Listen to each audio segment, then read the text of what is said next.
you can meet somebody for the first time in labor and delivery and then spend the next 24 hours on a journey, which is their labor.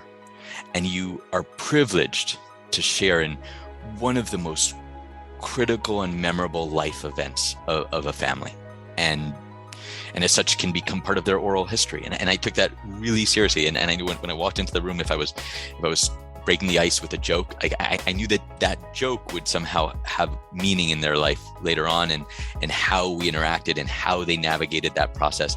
And then being able to be there and hand somebody a baby. To me, that's still the best part of medicine.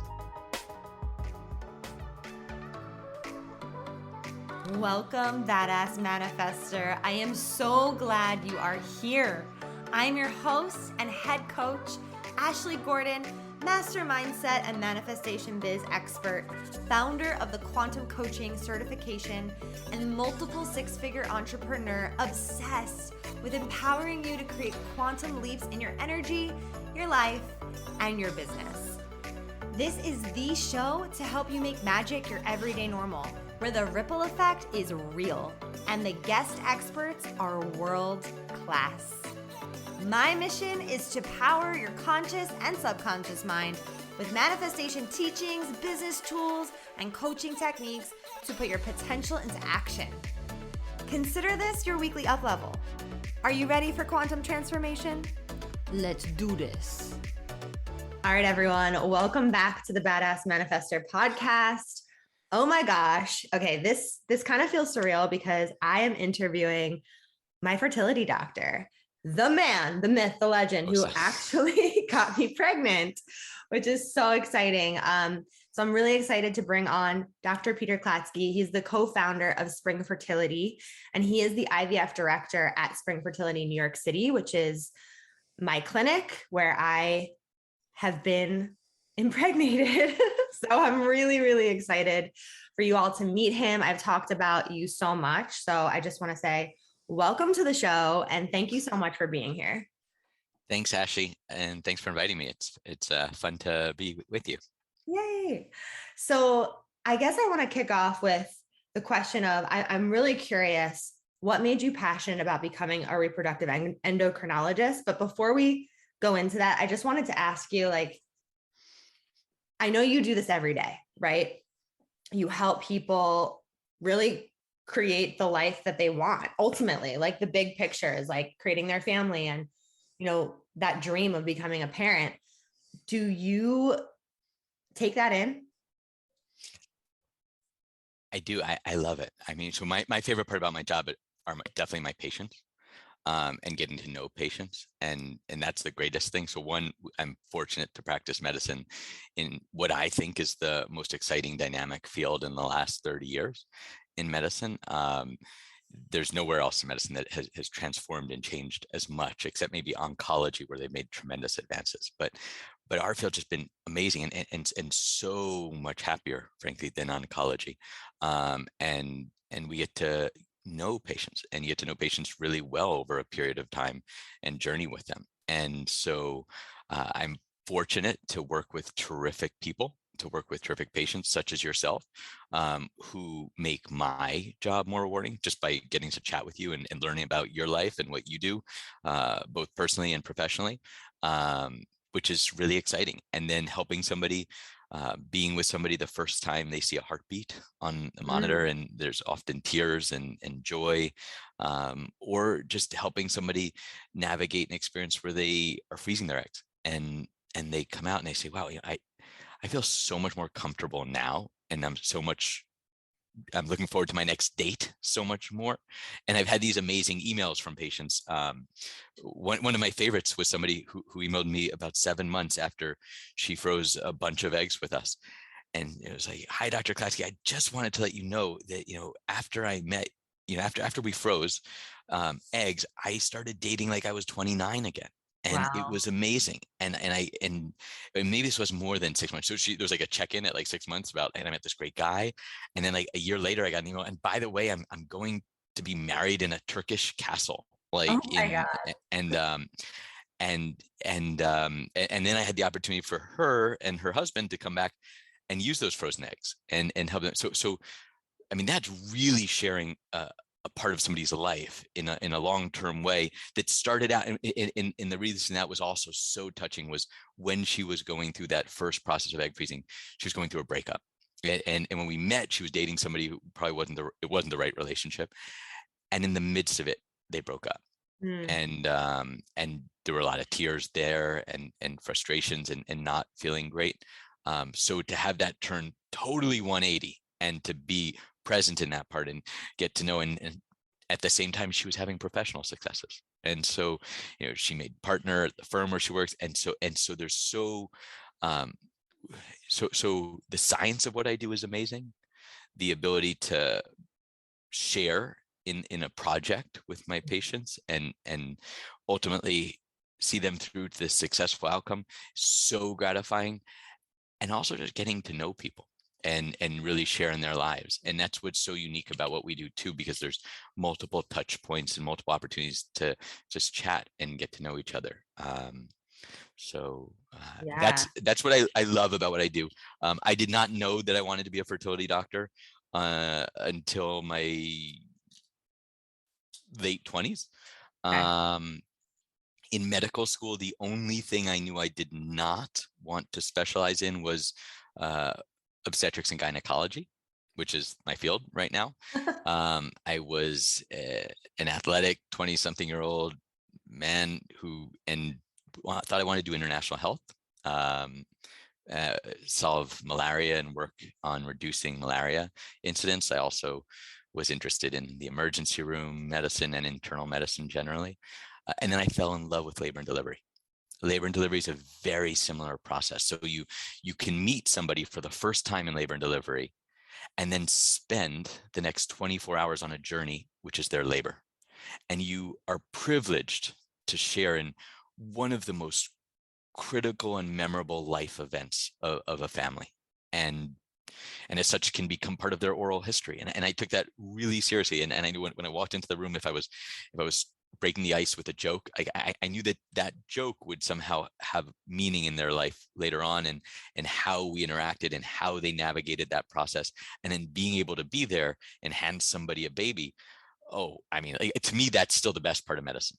Even better than what I do. I wish more than anything that you could deliver my baby. Not anymore, right? Like there was a time when I could have and done it decently well, but right now I'm not qualified, and there are far many better people to do that. But that was what really excited me about women's health and labor and delivery and obstetrics. And then when I was training and doing my OBGYN residency, I delved deeper into the field of fertility and fertility intellectually, the complex interactions between the ovaries, the pituitary gland, and your brain, and the hormonal pathways, and how we can subtly influence those things. And then the field of IVF or assisted reproductive technologies, where you are literally taking a single cell. It is the most sensitive thing we do, a single cell out of the body and uniting it with another single cell. It's remarkable, and I've maintained that same competitiveness that I've sort of had my whole life, where I love to figure out if I can do better. And so I love at Spring as a team and I love team sports too. And I love the fact that we work together on this project with our patients, and that we try to figure out how to tweak and make changes to optimize. And the outcome is dichotomous, right? It's not subjective whether somebody is going to have a baby or not, right? There are little intermediate steps that can make you feel good, but at the end of the day, did we help her achieve her goals? Or that family achieve their goals? And I always want to do it more efficiently than I did the previous year, and I want to do it more efficiently at Spring than that patient could have done elsewhere. And so those are the things that motivate me. And then in that process, so competition's nice because it keeps you on your toes, but what really makes every day really meaningful is the conversations that we have. And just getting to know people and learn about their lives. And I've learned so much from my patients about stuff that really I'm unfamiliar with. So that's exciting too. Wow. Everything you just said, I'm like, oh my gosh, yes. Like, especially, that competitive nature that you have. I feel like I feel like I really experienced that, and I can share my perspective on that as we go through this story, but really outlining Spring and how you all work together as a team, right? To help each patient. Like, it's not just on you or on one of your other doctors. It's really like a collaboration, which you could feel that multiple people as a patient truly care about you. And just based on what you said before about what you love about being, doing what you do, you can tell, like, you can totally tell. And I felt that from the second that I met you. So keep doing that. It's working for you. And I just want to speak to my personal experience at Spring. So, like, a lot of who are listening, and maybe you don't, I have actually had 3 fertility clinics on my journey to having a baby. And the first one, it's not even worth talking about. Second one, I felt like I was treated less than a human. Like the doctors and the people in the office, I just felt like my journey didn't matter. And it's really intense, the journey. It's really intense. It's really hard. It's really challenging. There's so many moments where I have felt like I've lost hope over and over again. And not to mention, I thought all fertility clinics were the same. Like, one of my good friends works with Spring, and I had told her that. I was like, I feel like all fertility clinics are the same. So when my first IVF cycle failed because we couldn't make an embryo, I didn't know what to do. I really didn't know where to turn. I scheduled different consultations, and I was just trying to, like, I was like grasping at straws. Like, I was desperate. I was like, I don't know what to do. I'm not staying where I'm staying. And, coming to you and finding you and sitting down in your office and hearing, just through the initial consultation, not even that, like, walking into the office, number one, everyone needs to know, this is how I describe it, Dr. Klatsky. I don't know if you've ever heard this, but your office is like the Ferrari of fertility. We're comfortable. We're comfortable. No, it's beautiful. It doesn't feel like a doctor's office. It doesn't feel, I don't know. It just feels really, really welcoming and so beautiful. And so that was like my first, obviously, impression. There's a snack bar, which is amazing because, a lot of the appointments are early in the morning and you're starving. And so then when I sat down with you for the first time, I don't know if you remember, but I just kind of felt like, what can you, when I was praying for my next move and my next doctor, I literally prayed and I said to myself, I need to find a doctor that, like, cares enough to say, I can do this better. Someone that has that confidence, that can look at my record and look at my chart and say, I could do this better. And you said that.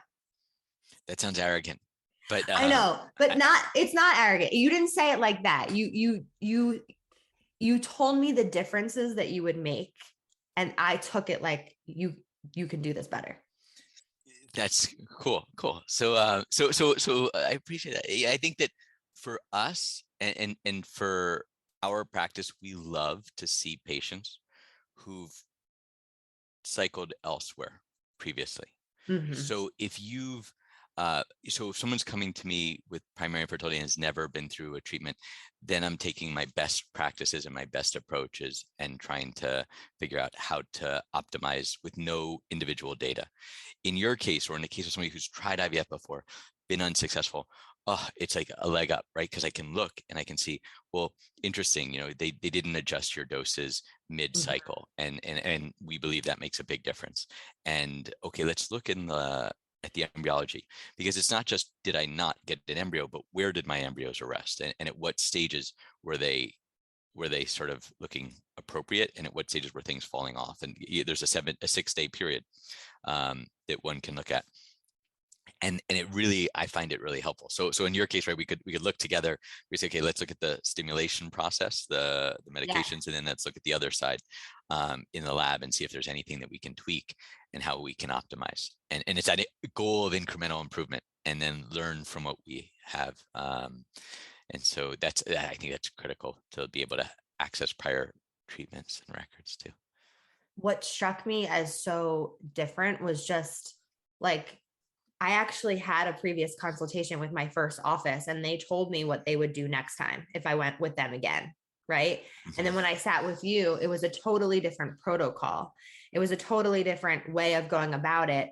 And that is what really stuck out to me. Like, oh, this person is not just going through the motions. This doctor is not just, all right, let's just try it again and do something very, very similar. We actually did something totally different. I think And they wanted so, to increase your dose. I feel like that's what a lot yeah, of doctors do is when somebody's not successful, they're like, oh, let's give you more medicine. yes, And the analogy that we talked about is like, okay, so you're gardening, right? And your plants aren't growing well. Usually the answer is not more fertilizer, unless it is, right? And unless you're not get, but we're Americans, right? We overdo things. We don't we don't tend to go light on fertilizer or medicine in that case. So yeah. so we tapered your dose, I think, and You stimulation. tapered the dose, and you also had a different strategy. Okay, so as we're explaining this, let's kind of like go through the IVF process, because people are listening and they might not be like, they might not fully understand. So the first part of IVF is an egg retrieval, right? Am I right? Or is there? It's preparing your, it's trying to stimulate the ovaries to produce more eggs and to get better quality eggs. Okay. So that's like the 2 weeks of shots that one Right. goes through, like Right. So when you see people taking shots and they're saying they're doing IVF, that's what they're doing. They're growing all of those follicles so that they can be removed to then be fertilized. So there's a strategy to that, right? That doctors take, whether it's like you said, some doctors do, a lot of medication, some doctors pull back, do less depending on the patient. And it also depends on your blood work. It depends on how many follicles you have, right? And do you remember what else you did? the priming. You can tell me. Okay, I'll tell you. So Dr. Klatsky was monitoring the follicles as they were growing. And he noticed that there were a couple follicles that were leading, right? They were like growing faster. So your strategy was, we're going to let those like lead follicles, we're going to let those go, because there's so many other follicles behind it that we can get, and let those kind of mature, and we'll have more mature ones than if we were to just retrieve your eggs with those two that were like the lead follicles. I remember that very clearly. Yeah, I think that, and that's what most docs are probably doing or should do. There was this old school of thought that the first follicle that emerges is the best. We now know that's definitely not the case. And so sometimes you get one or two that get ahead, but delay a little bit further and get the other ones bigger. And all that time that those eggs are in your ovaries and those follicles are growing, the eggs are getting working materials. They're transcribing DNA. They're making proteins, and they're basically making all the working materials that egg will then use over the next at least 4 days in lab, until the embryo can start building its own proteins and its own transcripts. Okay. So waiting longer to get a higher percentage. We always want to get the highest number of good quality eggs, even if it means letting the first two get too big and not be the best. Yeah. And I could just tell you from my previous experience, that was not the strategy. So not everybody does that. Like, I do want you to know, like, maybe a lot of people that do, but that was not the strategy my first time. And it showed in my egg retrieval, because the first time I think I got, my failed cycle had, I think, I don't know, 12 follicles. And I think you retrieved 27. Not all 27 were mature, but a higher number were mature. So, okay. So after we take the shots and we grow the follicles, we have egg retrieval. And will you just explain that a little bit? So the egg retrieval is a procedure where you go to sleep, but you're breathing on your own, so you're not paralyzed. So people who are afraid of anesthesia, nobody wants to be intubated. An egg retrieval should take somewhere between 5 and 20 minutes. And so we put you to sleep with a medicine called propofol, and then patients usually wake up and they're like, "Wow, it's over." It's a really light anesthetic, but it allows your body to continue breathing. And then we place a small needle into each ovary and then just move it from follicle to follicle, and we aspirate the fluid out of those follicles. And with that fluid comes one egg from each follicle. And then patients wake up, and usually patients are feeling well enough to leave our office about 30 minutes later. In the Mhm. room, when we're taking the fluid out, there's an assistant who's taking little test tubes that fill up with that fluid, and then they hand it to an embryologist who's in the room. And one of the things that we do a little differently is we take the fluid, that test tube, and immediately put it into an environmentally controlled chamber. Mhm. And in that chamber, we're trying to recreate the environment in your fallopian tubes. So that Mhm. means the oxygen in that chamber is displaced. So we have low oxygen, we have higher carbon dioxide, very similar to the way the incubators work. We just start that process a little earlier at retrieval. So the egg is never exposed to the air that we're breathing. Because if you can imagine, like, it's a single cell, right? It's really, really fragile. And we breathe air that needs 21% oxygen, but your egg was never intended to see this Mhm. air, right? It was intended to stay in your body. So we try to recreate that environment. So the egg retrieval is about getting all of those eggs out safely, getting them to the embryologist, who will then identify the eggs from the fluid, and then they're taken to the lab, and it's in Okay, the wait, lab. let's pause Okay, there. Okay. pause. Okay, got it. So on our egg retrieval day, it was really eventful because before I went in, I was getting my IV done, and my husband No, no. my husband was holding my hand, and next thing I know, he's on the floor. I know I told you all this before, but I'm just reminding you because if you have husbands that are coming to your egg retrieval, Dr. Klatsky says it's very, very common that they might pass out. So just be aware of that. And your husband is an amazing man, and he's super supportive, and he's Oh my God, super he's caring. the best. He's And the best. and yes, no matter how tough or big or strong people are, and we used to joke in labor and delivery, actually, that it was the really big partners and the really muscular partners who tended to hit the floor the most, It's hilarious. which always steals a little attention from their wives. But I just want to say from that experience alone, like just being in there, and I was already nervous, and then that happened, which was, unexpected. Every single person that showed up for that moment was so kind. Like the other doctors came to me and were like holding my hand, telling me to breathe, and like helping Todd, getting Todd food. Like everybody was so incredible.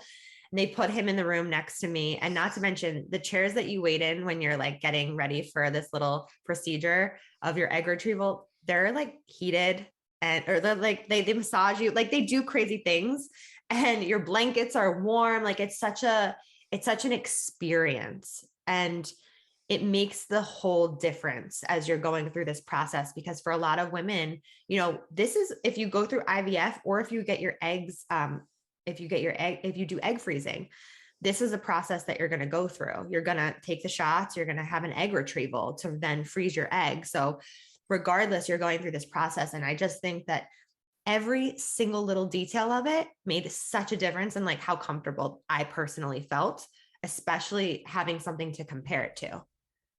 So the first time, I won't even like get into the whole thing, but I was freezing in the room. The blankets were horrible.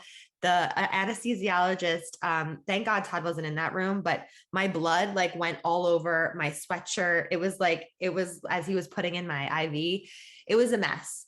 And from that experience to this experience, it was just a world of a difference. So I just want people to know that your fertility clinic really does matter. Every single step of the process really matters. And those little things you probably don't, like, I know that happen, but how much of a difference it makes as a patient is huge. Attention to detail is important for everything we do. Yeah. And when we first started, we were most intentional about it. When we first opened, we looked at the process step by step, and we said, if we were patients, what would we want?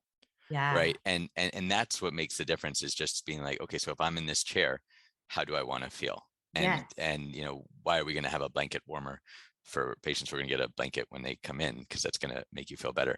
I've never seen my partner, my practice partner, more excited than when we got the chairs that vibrate. Yeah. The Like vibrating chairs.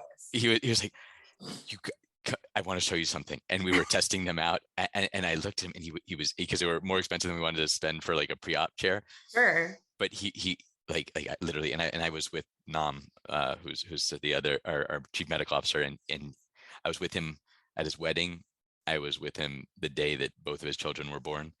And when he saw the vibrating chair, it rivaled a similar happiness.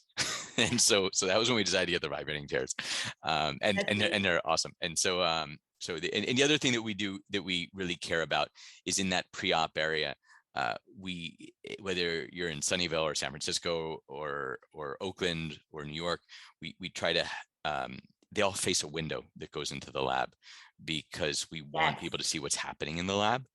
The lab is usually this black box that you don't know. Your eggs sort of go off and their sperm go off, and so we really the lab is pressurized and sealed, but we have a window that looks into it so that people can actually see what's going on, because what's going on in the lab is the really, really impressive part, and they're always super serious there, and it's always immaculate, and it's neat to be able to see where your eggs and sperm and embryos are going to be taken care of.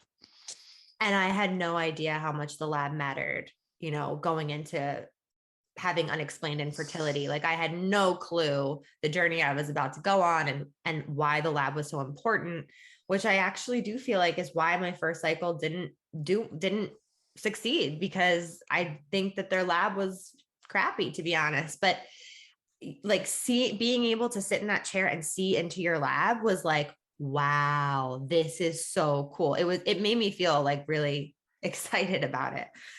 So after the egg retrieval, I believe I don't remember exactly the number of eggs that we retrieved. Do you remember?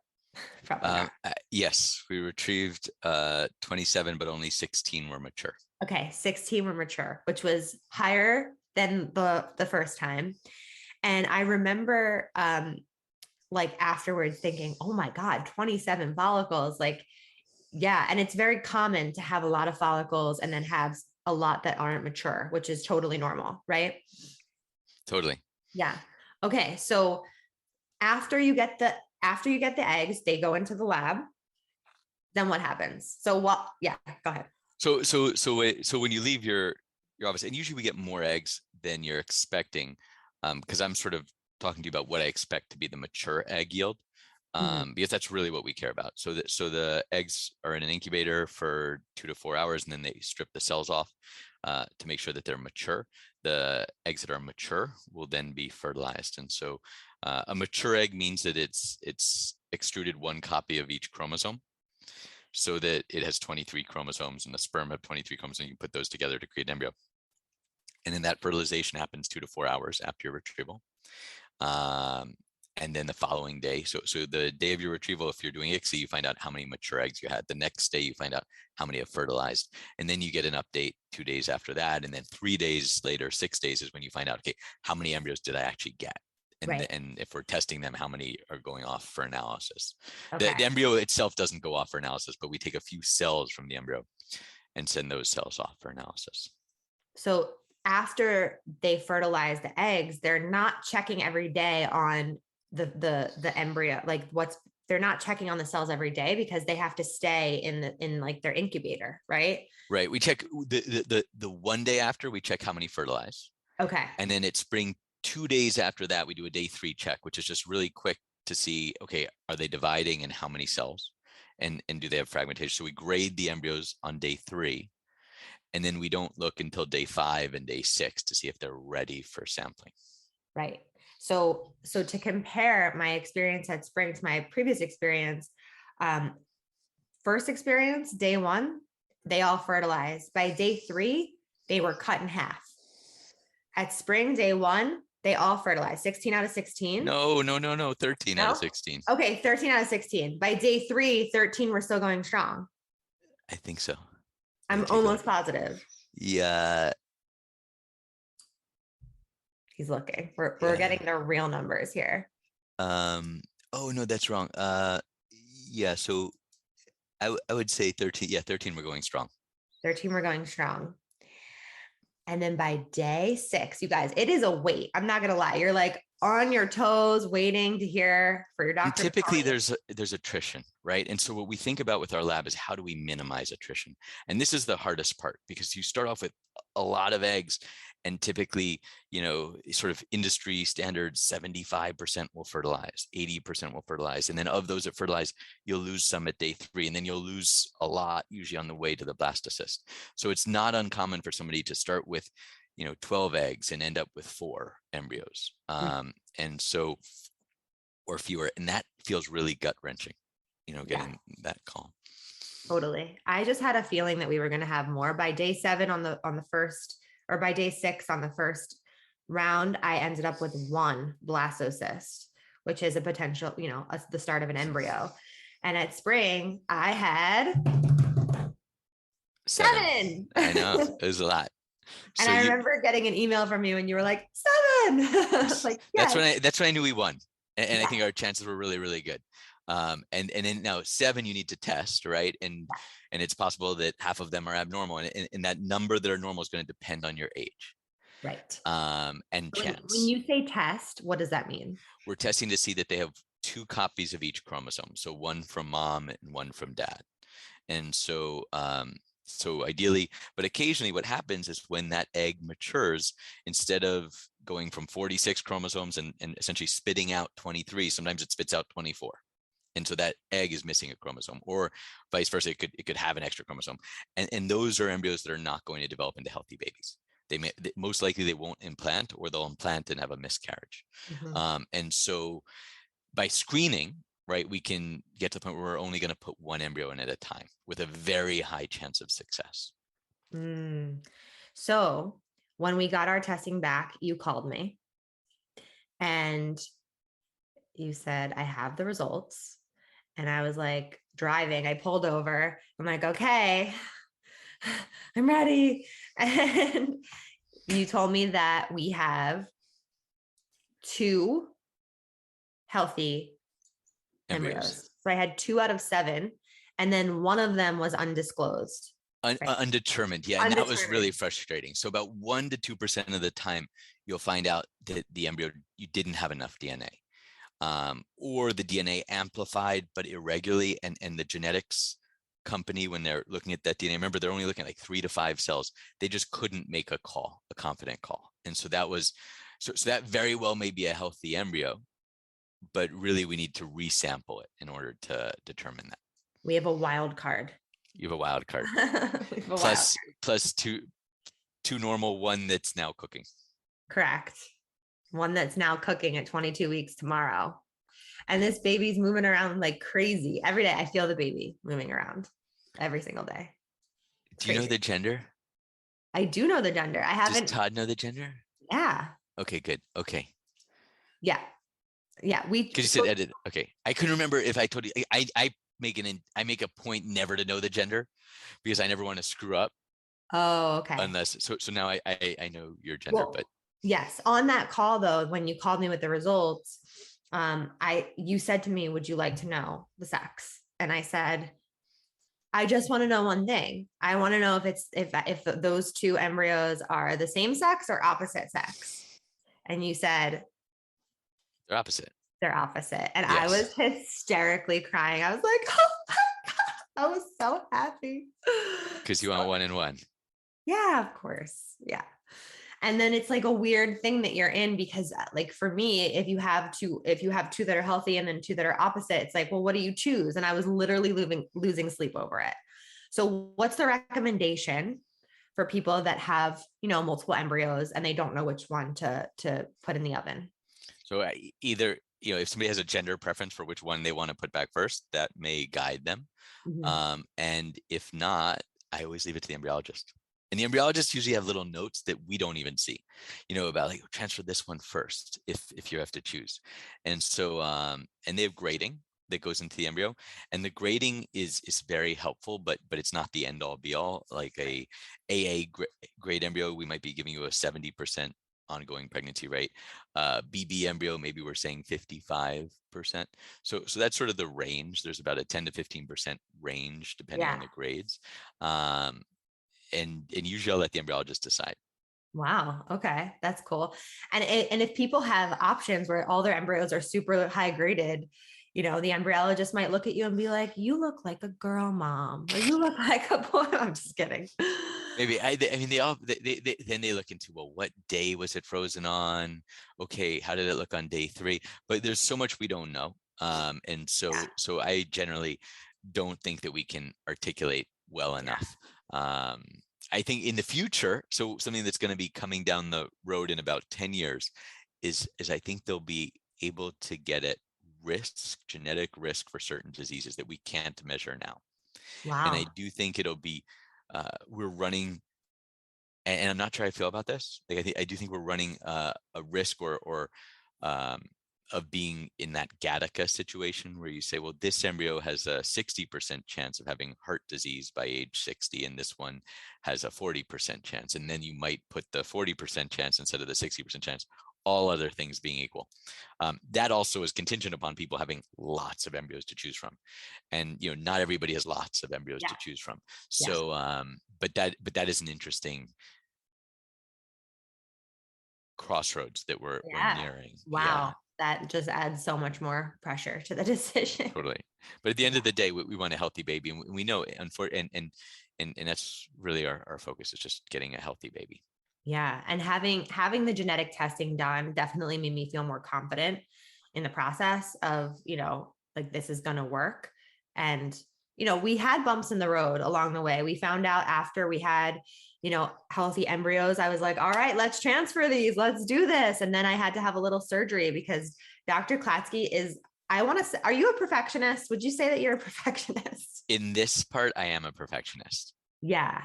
In Okay. this part of my life, in other things, um, maybe not, Yeah. but professionally, I am a perfectionist. Yeah. You called me to say we had a test. It's called a sonohistogram, right? Mm-hmm. It puts saline into the uterus to kind of show, that the uterus is ready, that there's no polyps or fibroids or uterine walls that maybe are there. So I had a little septum in the uterus, and we were going back and forth whether or not we should remove it. And we decided to do it, to And remove it. that's a hard thing. So septums are associated with miscarriage, Right. and you'd never had a miscarriage. Correct. And so in that situation, is it worth doing a procedure to reduce something that hasn't happened? So somebody who's had 2 or 3 miscarriages, we know we're always going to remove a septum. Somebody who hasn't, and now we're using tested embryos. What I knew is, even under the best of circumstances, when we transfer a genetically normal embryo, there's still a 5 to 10% risk of miscarriage. Mm-hmm. And if we hadn't fixed that septum, I knew that you'd be beating yourself up. Maybe Yes. I could have done something. And so Right. for that reason, usually I'm recommending that we do this in advance, so that we know that we've done everything possible to optimize for a successful outcome. And then there's no looking back with regret. Totally. Especially because I had 2 viable embryos. And if I want to have 2 kids, then that really optimizes the chances of that happening. I think the third one's going to be viable when we reach I it, think so too. Okay, just so statistically. let's talk about that for 1 second. A question that everyone asked me about IVF is like, why didn't he just put both of them in? Why didn't he just No, that was what the old timers did. So no. So when we put back multiple, um, our success rates are really good, fortunately, knock on wood, and they're about 65% live birth rate per embryo that's tested in normal. So if I put 2 of those embryos in, there is almost a 50% chance that you're going to have twins. We all know twins who've worked out well and who are healthy and were in class with us, but there's also a much higher percentage of twins born before 30 weeks. And when you have babies born before 30 weeks, immediately that means that you don't get to take your child home from the hospital when you have a baby, or your children home. They may spend a month to 2 months in the ICU. That's not an experience any parent wants. You want to hold your baby. The pregnancy is a higher risk pregnancy. Now, is it manageable? Sure. Because when we put back one embryo, sometimes it still is going to divide. And then so there's about a 1 in 70 chance when you put back a single embryo that it divides into identical twins. Well, if you put back 2 embryos, there's actually a chance you could get triplets, right? And once you have 2 tested embryos and you're putting back 2 in at the same time, you're looking at over a 1 to 2% chance that you have triplets. And triplets are a really, really high risk pregnancy. And so in the interest of having a healthy baby and a healthy mom, we very much optimize that by putting one embryo in at a time. And so that's why we strongly agree with that professional guideline of one at a time, to optimize for your ability to go home from the hospital with your baby, to breastfeed, and to have your child start life with the best chance possible. That makes perfect sense. And is it true that after a certain age that you would put 2 embryos in, or still not true? Not true with a tested embryo.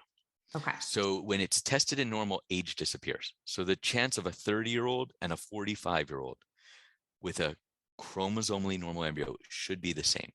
Got it. Or marginally different. But really, that's the great thing about the testing. The challenge with age is if you're going through IVF and you're 43, the chance that if we're testing an embryo, so one, it's much harder to get an embryo to test. And at 43, only about 1 in 6, maybe 1 in 7 are going to be chromosomally normal. At 33, it should be about 6 or 7 out of 10 that are chromosomally normal.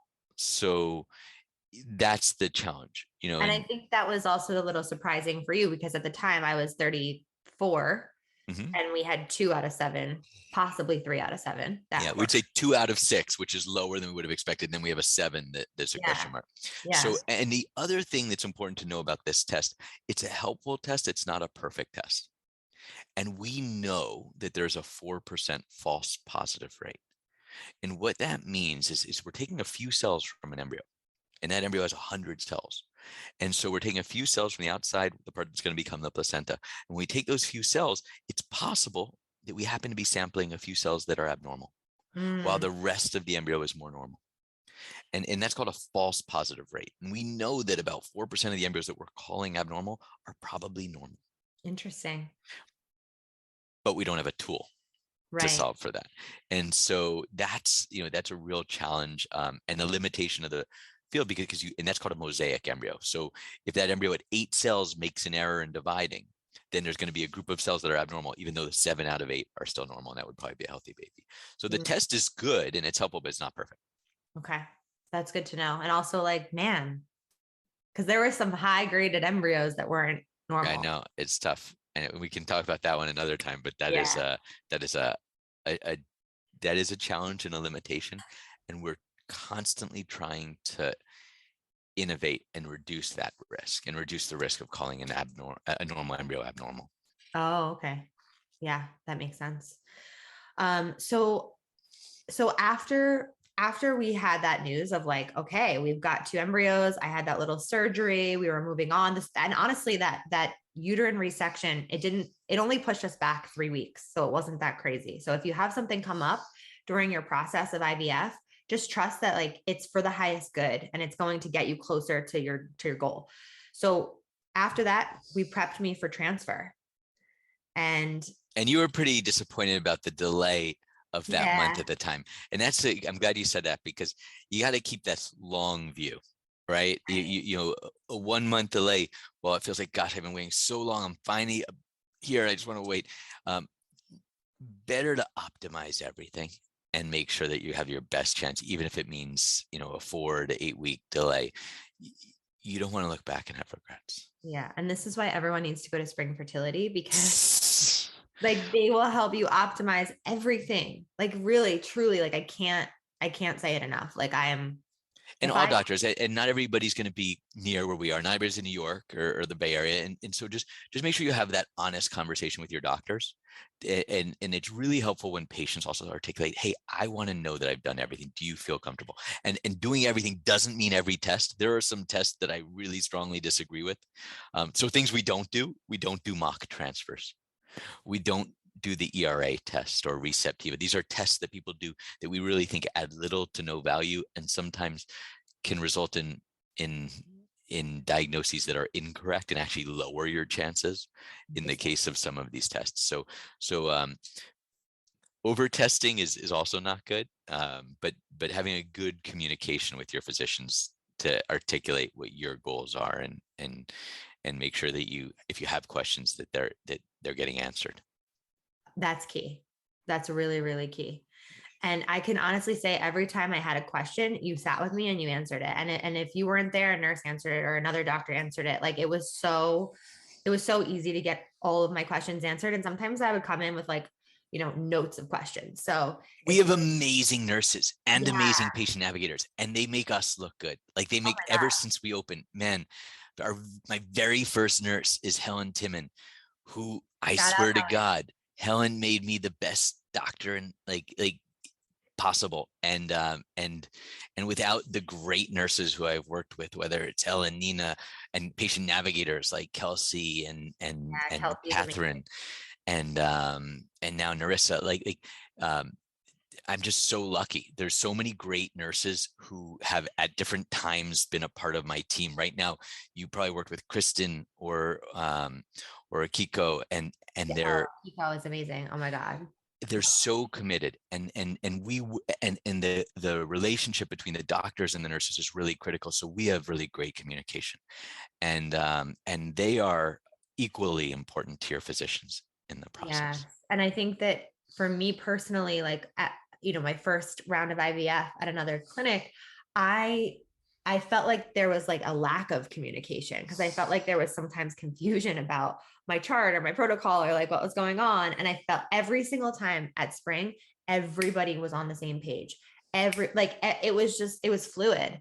And I just so appreciate that. It's so important. Like there's so many touch points that like the client experience is just so tight. It's so good. And in the background, we have like a Slack channel going on where we're able to Yeah. communicate with each other, about I something. use Hey, Slack for my business too. Ashley's got a question. Okay, what's her concern? Okay, because they might not. I don't check email during the day, but my team does, and then they're you know and so we can get back to you real quick, and because everybody knows you because you're communicating with the same person and the same team. Yeah. I They had It's insane. It's really so special. And even the people that in your office that are doing the blood draws, right? Like you have to get so many blood draws, and whether at whatever fertility treatment you're doing, you're getting a lot of blood taken, and they're amazing. They make you feel so comfortable. They're just so sweet. They take your mind off of it. So it's, yeah, every single step has been so incredible, and I'm so grateful for my journey and experience, even my whole journey before that led me to Spring, because I had such a strong contrast of what it really means to like be cared for by a doctor and by a team. Yeah, and just I trusted you in the process. It was really funny because after the transfer, so we did the transfer, right? And I just want to briefly go through that because it's actually the quickest part of the process. So just break that down for us. What is the transfer? So transfer starts earlier that day when the embryologist warms your embryos. And so we warm your embryos about 2 hours before your transfer is scheduled. And that way we can see that the embryo survives and then it should re-expand. Doesn't always re-expand, but we like to see when they re-expand. And then you come in and you just sign off that, yes, this is, I have this number of embryos and we warmed this one, it survived, and I'm ready to go forward. And we go back to the transfer room. In my case, I always have my favorite music for transfers playing. And Austin that's my Powers. one. No. It's bossa nova, but it's that. Oh. But there's that one song that's also in bossa nova. Yeah, but the only time in my life I listen to bossa nova is during embryo transfers. But it's the only thing it's my one superstition, and so I have a bossa nova Pandora playlist that I always listen to, I love that.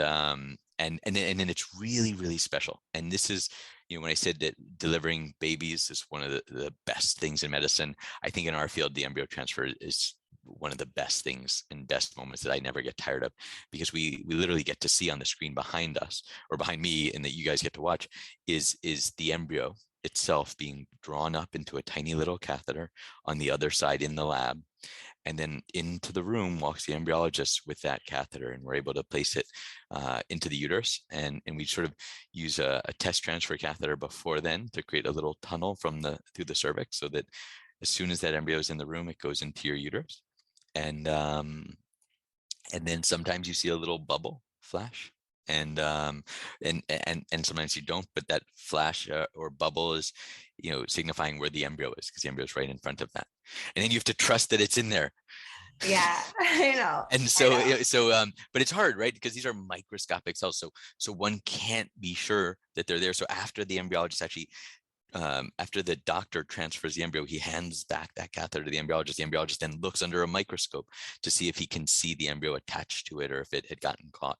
And if not, then it's all clear and you get to go home. And people are like nervous about walking or going to the bathroom afterwards because you're afraid it will fall out. Yeah. The best way to sort of think about this is like 2 pieces of bread with peanut butter on them, and then that embryo is stuck between them, and so it doesn't move. Yeah. And, you know, one of the protocols is that you take a Valium to relax your whole body so that, and relaxes your uterus so that it can receive this transfer. And so I mean, I haven't drank alcohol in months. I hadn't done, there's not like, I was feeling loopy and I was just like, oh my God, it's in. And then I woke up the next morning. I couldn't sleep that night. We recorded it on my phone. I watched the video like at least 100 times that night of Dr. Klatsky putting the embryo in. And then I proceeded to go on YouTube and watch other embryo transfers. And then I walked into the office the next morning unannounced. And I'm like, is Dr. Klatsky here? I just need to talk to him for a minute. And you were so sweet and you saw me. And I said, I'm just so concerned that it's not in there. And do you know what you said to me? I have no idea. You said, like what you just said, there's no way to really know, but I'll prove to you in 2 weeks that it's in there. Oh yeah. Okay, good. I was feeling confident. I was like, yeah, you were confident. And I was like, okay. And then you wait for 2 weeks. You have to find out if you're pregnant. You wait for 2 weeks. And that's the hardest part, that 2-week wait. Oh my God. So hard. So hard. But I started to feel things, started to feel little cramps, little things. And then lo and behold, I was pregnant. So good. Good. Thank you. Did you get flowers during that 2 weeks? Yes. Spring Fertility sends you flowers. But we don't usually tell people that. But that's what, because that 2-week period is like, we're in touch pretty much every day for like the preceding like 2-3 months. And then all of a sudden, like you're like on your own and you have to wait. And so we were trying to think of how we could, let you know that, hey, we're still thinking about you too. And we're waiting with you. Again, customer experience. It was so thoughtful. It really brightened my day because when you're waiting, it is really hard. And there's some days where you're like, is it going to happen? Is it not going to happen? Especially if you have like PTSD of a lot of failed pregnancy tests and a lot of calls where, the nurse is telling you that you're not pregnant. So that was really nice to receive those flowers and then see you guys again 2 weeks later for a pregnancy test. And so my journey came to an end with Spring at 8 weeks. So we don't like to say to an end. Oh, no. Well, it's actually not, because you're going to get me pregnant again in the near future, in the next, hopefully, year and a half. So. and my dream is for spring patients, like, a lot of our patients, we try to build a community too afterwards. Definitely. Because we've shared this amazing journey and experience, and we want to remain a part of people's lives. So, if you're freezing your eggs or if you're come back for more embryos, like we want to be there for you if you have questions about something.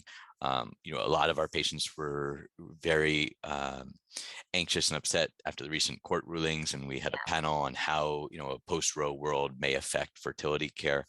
And really glad you brought that up. What you can do. And so we, we don't back off of issues and things that affect our patients, and we want to be there with our patients and continue to be our partner.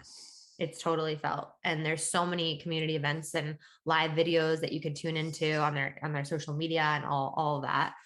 But I remember like at 8 weeks when we saw the little baby growing in the uterus, I remember just being like, I don't come back next week. Like I was sad to leave you. Like I enjoyed spending time with you as my doctor. And I feel like that just says everything. Like it says everything about you and Spring and the way that you all do what you do so well. And our team feels the same way. And usually the nurses and patient navigators come down to that visit because they want to see you off. And like when patients get, what they don't have visibility into is like when a pregnancy test comes back positive, the number of hearts and happiness that goes on our Slack channel, right?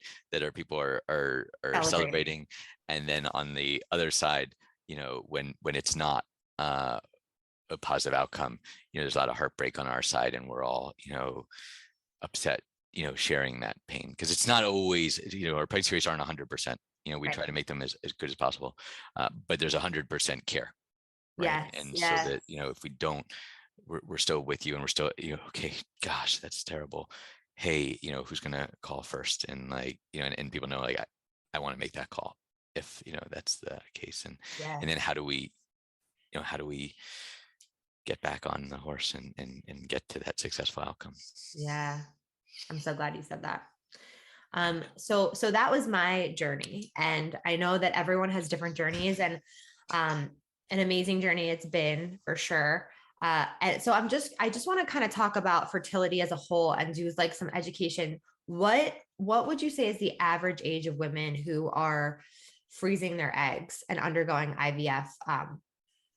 There's a couple questions there, but the average age of women who are freezing their eggs, someone who might be So single. egg freezing is different, right? So IVF is later, and IVF is more, the average 34-year-old probably can get pregnant within 6 months of trying, if she doesn't have infertility issues or her partner doesn't have infertility issues. But what we're seeing now is that the average age of egg freezing at Spring Fertility has dropped to about 33, 34. 6 years ago, it was about 38, 37. And the difference is that 6 to 10 years ago, people were freezing their eggs and they felt like they didn't feel good about it. They were feeling sort of like, oh, I'm doing this because I have to, and I'm 37, 38. And today it's a more proactive, positive thing. I'm freezing my eggs because I want to proactively manage my fertility, and because I don't want to settle for the person who I'm maybe dating, or I don't want to feel like I have to settle. And I don't want to, slow my career path, and I'm creating options. And I see women who are 31 and they're like, I don't even know if I want to have children. I just want to have the options. Yeah. And so increasingly it's become a proactive step for patients who want to preserve their options, really. And people used to be a little bashful about saying, well, I'm not sure I want to have children. No, that's fine, right? Yeah. You don't freeze your eggs because you have to have children. You freeze your eggs because you want the option, and you want to minimize the heartache and challenges that people often go through with IVF in the future, because you're able to access this earlier. So I'm thrilled that age is coming down. And so I think today at Spring, we watched it drop to about 33, 34. Yeah. And it will only drop further as people get insurance benefits that cover it. I was just going to say, yeah, my friends do it have done it, and because their insurance covers it too. Which is amazing. And very few do. It's only the fertility carve outs, right? If you have an insurance company that like called Progeny or Carrot, that some employers, some very generous employers, include egg freezing benefits on. And then with IVF, we see that increasingly when people get closer to 40, it becomes really hard to conceive on your own. And on your own, you only have one egg per month. And so if that egg's not chromosomally normal, it may not implant, it may not fertilize. And even when you're 25 and trying to get pregnant, the chance of a successful pregnancy is only about 1 in 4 per month. Mm-hmm. So and then by the time one's 40, maybe it's like 1 in 20. And so increasingly IVF utilization becomes more the norm when you're in your late 30s and early 40s. Okay, that's really helpful to know. And then, when should women consider freezing their eggs? And I also want to just say that if you're freezing your eggs, it doesn't mean you can't also get pregnant naturally, because you very much. Oh, totally. And most people who've frozen their eggs with us and then call and say, hey, I met my life partner and I want to start having a family. Usually we're advising, why don't you keep those eggs frozen, try on your own for 6 to 12 months. This should take the pressure off of trying, right, knowing that you have these eggs frozen already. So you don't have to feel rushed. And then you're saving those eggs, not for your first pregnancy, but really for your last one.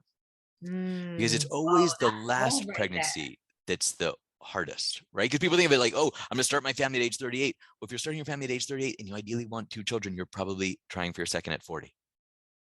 Wow. And so that is going to be the harder pregnancy, not the first one. That makes so much sense. It's also like, someone said to me for my first round of IVF, if this embryo is viable, you should freeze it and then do another egg retrieval and go through the process again so that you could get more viable embryos. Because if you transfer it now and you have a baby, your eggs are never going to be as good as they are today versus 2 years from now. Yeah, same thought process. Yeah. Now in your case, that doesn't matter as much. When I am caring for somebody who's 40 or 41, I'm definitely having that conversation even more so. Yeah. And it depends on how many follicles you have and how hard that IVF journey was. But if, the difference between 40 and 42 is actually tremendous. Wow. When about 30% of eggs will make it to an embryo, maybe 35% of eggs will make it to an embryo at age 40. At age 42, that number might be 25% of eggs make it to the embryo. And then at age 42, at age 40, if 1 out of 3 embryos is normal, at age 42, maybe only 1 out of 4. So that makes it a lot harder. So your chance of being successful, getting a chromosomally normal embryo at 40, can be sometimes 60% higher than it would be at 42, which may necessitate more rounds at 42.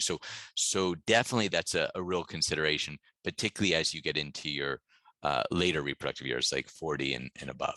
Okay, that's really good to know as well. And so I'm curious if you could share for people listening that are like, I think I do want the option of egg freezing. What is the ballpark cost for egg freezing? It depends on location. It depends on the center. The one thing I would say is there are some new centers doing it very cheap. And I don't think that it's actually cheaper because it's only cheaper if they work, right? And so in the Bay Area, I think the cost is about $8,000 to $9,000 for the medical costs, and then the drug and medication costs probably about $4,000, and it depends on your utilization. Maybe $3,500 to $5,000 for medications. So usually in the Bay Area, I might be quoting people all in about $13,000. In New York, it seems to be higher, and it's about $14,000. The medication costs are unchanged. If you're doing it younger, you're going to have lower medication costs. So it might be $1,000 less in medication that you're using in your early 30s than somebody who's 40. The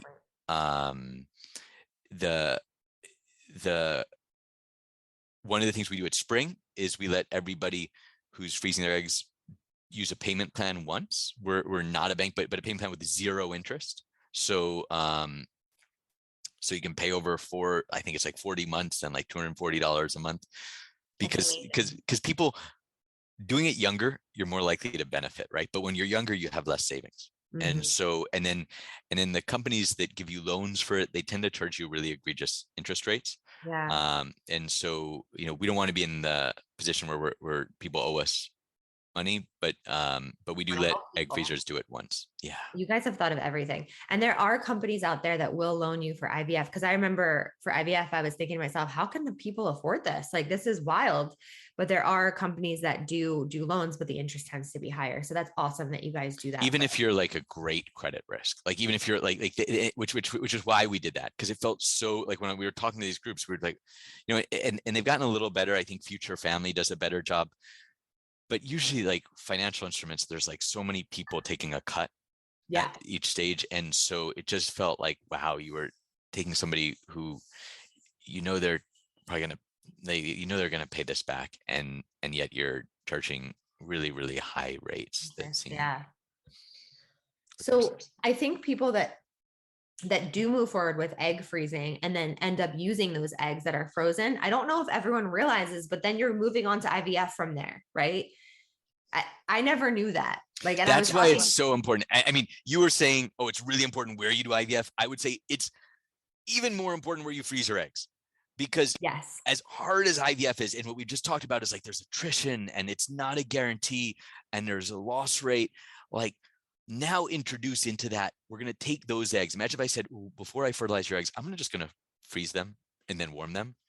We'd be like, no, don't do that. But you have to for egg freezing. And so you introduce another step where there's potential loss. So a great center that does excellent egg freezing will have 90% survival of those eggs. Normal survival is like 80 to 90%. And some bases may only have 50 or 60. And we see this when we get frozen eggs. So the decision of where one freezes their eggs is as important, if not more so, than where you do IVF. Because egg freezing is the hardest thing we do. There's only one cell, so you have no room for error. And so when we freeze embryos, we expect them to survive over 99% of the time. When we freeze eggs, as I said, it's like 80 to 90% survival. It's one cell, and it's the largest cell in our body. So when you go to a clinic and you want to freeze your eggs, that is a great question to ask, is what is your percentage rate for egg survival, right? Is that the question? Correct. And if you can get even more sophisticated, how many of what is the percentage of frozen eggs that will make it to a blastocyst stage embryo? Because you can do survival, but really you want intact survival. So one, like what's the survival rate? Two, what is the chance that that frozen egg becomes an embryo at my age? Because it's different at different ages. And we actually see much better success rates with egg freezing in women who froze their eggs before age 38. Just like the chance of finding a normal embryo goes down after 37. In addition, there's something that makes that cytoplasm, that cell, more sensitive. And the chance that the egg actually fertilizes and develops to an embryo goes down pretty significantly after 37. That is so important. I'm so write that question down, everyone, and the specificities that apply to you. It's really, really important. Okay, cool. Thank you for letting us know that. Okay, a couple more questions, and I'm gonna let you go. So, I have a lot of members of this community that are part of the LGBTQ plus community, and I really want you to just shed some light on what are some of the options available for these patients. Surrogacy donors, gestational carriers, like what are some of the options that are available? And I know that you guys are really big allies in this area. So sure. I mean, so and it's a different experience, right? When a member of the LGBTQ plus community comes to us and maybe they don't have a sperm source between their partnership, or maybe they have two sperm sources and no eggs or uterus. You're looking for a different thing. What's unifying in it is it's a productive, and it tends to be a really positive first interaction. When a heterosexual couple comes to us, they really were trying to get pregnant before they met us. And in their ideal world, they don't have to be in our, they don't want to be in our office. So a lesbian couple or two men, it should be a really positive and fun conversation. Okay, we're building a family. Let's talk about what we want, right? And if there are two women, or two individuals with ovaries and a uterus who are looking to have a family, questions: do both of you want to contribute eggs? Do both of you want to carry a pregnancy? Or does just one of you? And if does one person want to carry and one person want to provide the eggs, or do you both want the opportunity to carry pregnancies? And would you want to try something called reciprocal IVF, where each partner provides eggs, and the eggs are fertilized with IVF, and then we transfer those fertilized embryos to the other partner. We call that shared motherhood or reciprocal IVF. Beautiful. And so that each partner could participate with the other person's gametes or eggs. That's something unique that a couple with two sources of eggs and two uteruses could do. For men, it's more logistical. And for men, the questions that I always want to know: so how many children would you like to have? Are both people going to contribute sperm? And typically, most same-sex couples will want to have, or very often, I would say, two children with each partner providing DNA for a different child. Right. And then usually they want to get, if it's a sperm donor, they want to use that same sperm donor for both partners, so that the children will have it 50% similar DNA source. And for men, it's similar. We would like to use the same egg donor for both of our sperms and be able to have a pregnancy, one from one person's sperm and one from the other person's sperm, but with the same egg donor. For men, there's the second stage of that, which is now I need to find a gestational carrier. And that is the longest lead item and frankly the most expensive part of the journey for them. Same thing, we still only transfer one embryo into a gestational carrier. both for the health and safety of the gestational carrier, as well as for the health of the babies. And and you could have really modern twins in that scenario. You could, in the sense that you could have two gestational carriers carrying almost at the same time period, and you don't need to be locked into like 18 months apart, right? Yeah, or 2 years apart. So so I've definitely cared for couples doing that too. So the neat thing is accessing donor sperm, accessing donor eggs has never been easier than it is now. Now that we can freeze eggs, we have more egg banks that sell frozen eggs, and similarly with donor sperm, and this is just becoming so commonplace. The other thing that is increasingly common, Ashley, is women who decide, I want to have a child on my own. I And have a there's cousin who did that.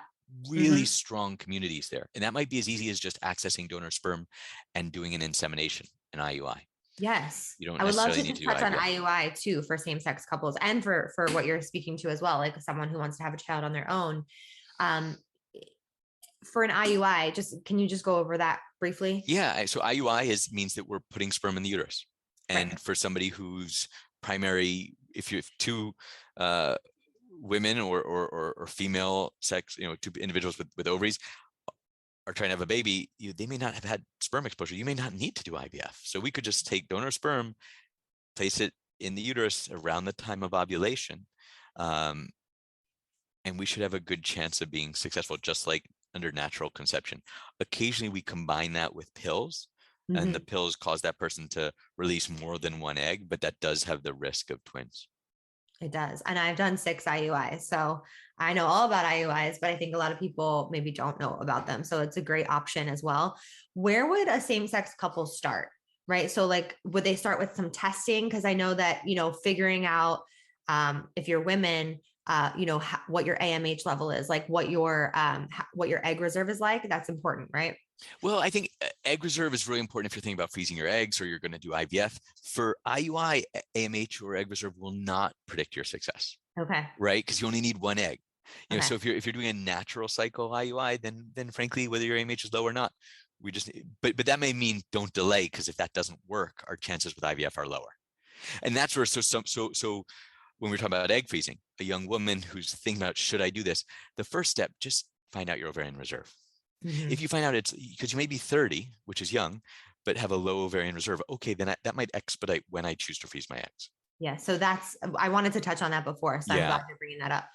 And is that, so that's where they would come and they would have a consultation with a doctor, and if you two partners who are both female, right? And one has a lower ovarian reserve, that one might want to use her eggs first.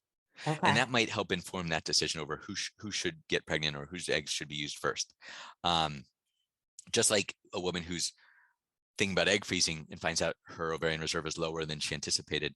Okay, well, that's actionable, and we can take steps to improve your chance of getting pregnant in the future. Because the person who might only get 5 eggs to use at age 32, by the time she's 40, she may only get 2 eggs. And so those 5 eggs, although it's not the 15 that her friend got, gosh, that's so much better than 2 eggs at 40. 5 eggs at 30. I mean, so it's great. So that's the way we use ovarian reserve. And usually the first step is get information about yourself, whether it's for egg freezing, whether it's for a same-sex couple, or whether it's for an individual just trying to understand, what are my odds today? What are my odds in 2 years?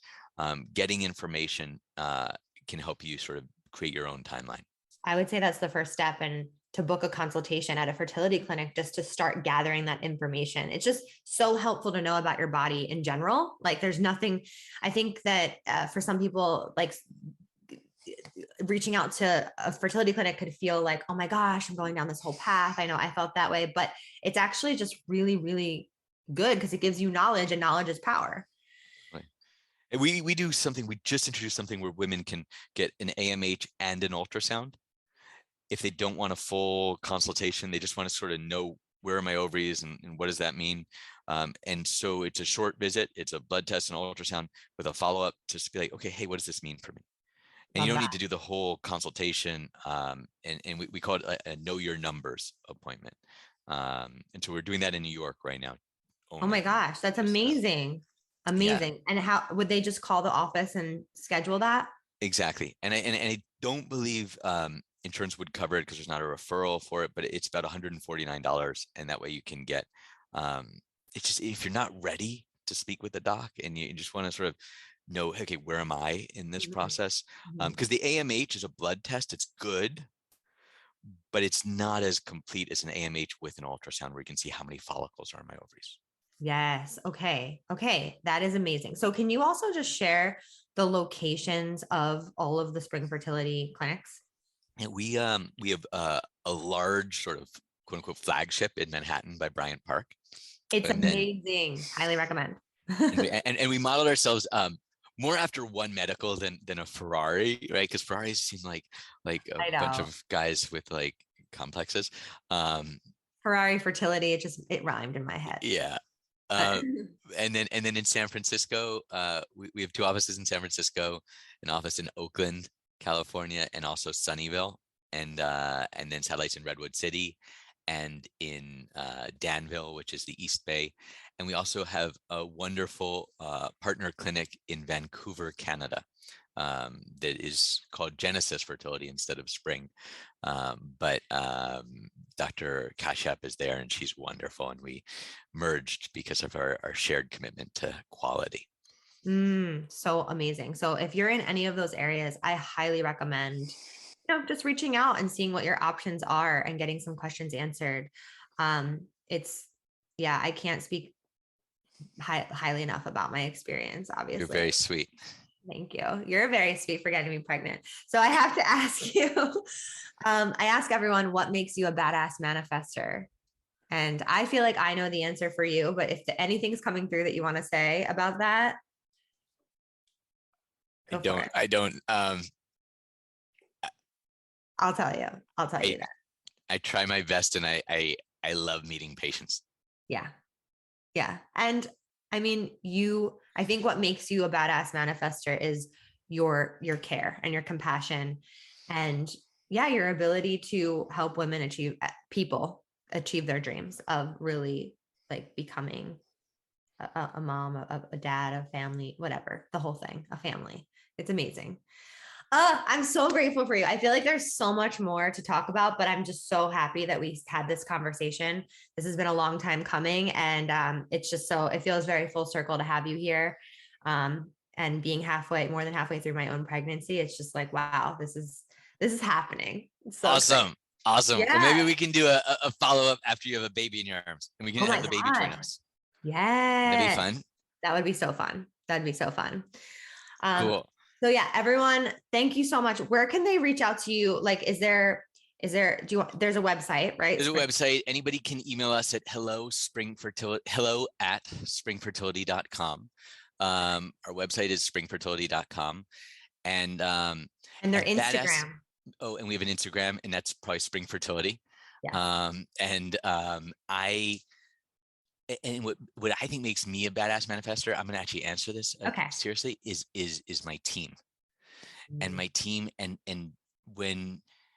whenever I think of like our success, whether it's your success or another patient's success, I think it's really a team effort, including Todd, right, who is a key part of this whole thing. He was. And that's what I love, is that I get to work with my patients as a team, and that we succeed together and we go through it together.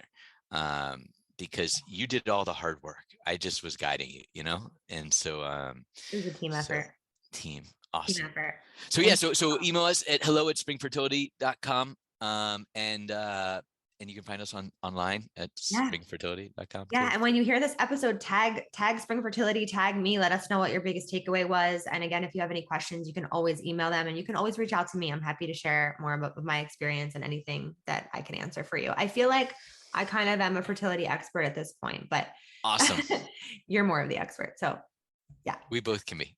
Yes. Thank you so much, Dr. Klatsky. All right, everyone. Pleasure. We'll catch you on the flip side. Woo!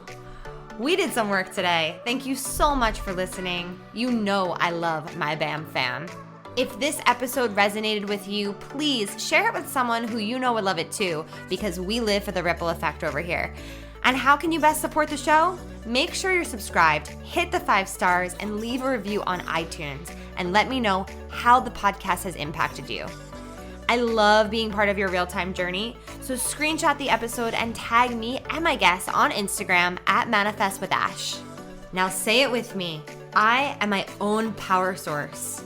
I am the master of my own energy, and I deserve everything that I desire. We don't just talk about it over here, we be about it. Now go get 'em.